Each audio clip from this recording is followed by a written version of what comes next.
ஓம் சக்தி, குருவடி சரணம், திருவடி சரணம். என்னுடைய பேர் வெங்கடேசன், வடசென்னை மாவட்டத்தை சார்ந்தவம்மா. அம்மா சொல்லக்கூடிய முக்கியமான விஷயங்களில் ஒன்று ஒவ்வொரு ஊர்லேயும் ஒரு மன்றம் இருக்கணும் அப்படின்றது அம்மாவுடைய எதிர்பார்ப்பு.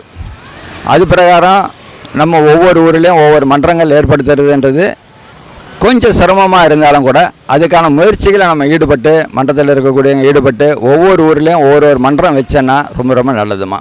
மன்றங்கள் வைக்கிறதுனால என்னங்க கிடச்சிட போகுது? நம்ம ஊரில் தான் ஏற்கனவே நிறைய கோயில் இருக்குது. இதனால் என்னென்னா நிச்சயமாக நம்மளுடைய ஆன்மீகன்றது மற்ற ஆன்மீகத்திலிருந்து மாறுபட்டது, வேறுபட்டது, ரொம்ப ரொம்ப வலிமையானதுமா. இந்த வழிபாடு பண்ணுறது சாதாரணமாக யாரோ ஒரு 3 பேர் 5 பேர் பண்ணாமல் ஊரில் நிறைய பேருங்களாம் சேர்ந்து அது ஒரு கூட்டு வழிபாடாக நம்ம பண்ணும்பொழுது அதனுடைய மகத்துவம் ரொம்ப ரொம்ப பெருசுன்னு அம்மா சொல்லியிருக்காங்க.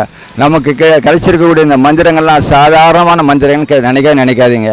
முக்கியமான மந்திரங்களை எடுத்து தமிழில் மொழியாக்கம் சிறப்பாக பண்ணப்பட்டு எழுதப்பட்ட மந்திரங்கள் தான் நம்முடைய தமிழில் சொல்லியிருக்கக்கூடிய இந்த மந்திரங்கள்.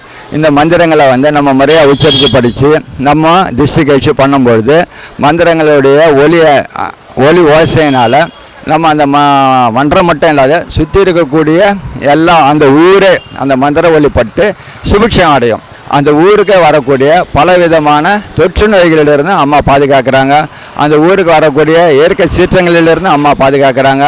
அந்த ஊரில் இருக்கக்கூடிய அனைத்து மக்களையும் அவங்க நாத்திகவாதிகளோ ஆஸ்திகவாதிகளோ யாராக இருந்தாலும் அனைவருக்குமே இந்த மந்திரங்கள் படிக்கிறதுனால நன்மை அடைகிறாங்க. அவங்களுடைய பிரச்சனைகளையும் தீர்த்துமா. அதனால் எல்லாருமே எல்லா ஊர்லேயுமே அவசியம் ஒரு மன்றங்களை வச்சு அந்த மன்றங்கள் மூலிமா அம்மா சொல்லக்கூடிய விஷயங்களை நம்ம அங்கே சொல்லி அவங்கள தயார்படுத்தி அவங்க எல்லாரையும் சவாடை அணிய வச்சு அந்த கிராமமே சவாடை மயமாகி அவங்க எல்லாருமே இங்கே மருவத்தூரில் விழாக்களில் கலந்துக்கிட்டாங்கன்னா அந்த அம்மாவுடைய மன்றங்கள் வச்சதுனால அந்த ஊரே பயனடையும். அந்த ஊரில் இருக்கக்கூடிய மக்கள் எல்லோரும் பயனடைவாங்கன்னு நம்ம எதிர்பார்க்குறோமா. நன்றி. ஓம் சக்தி.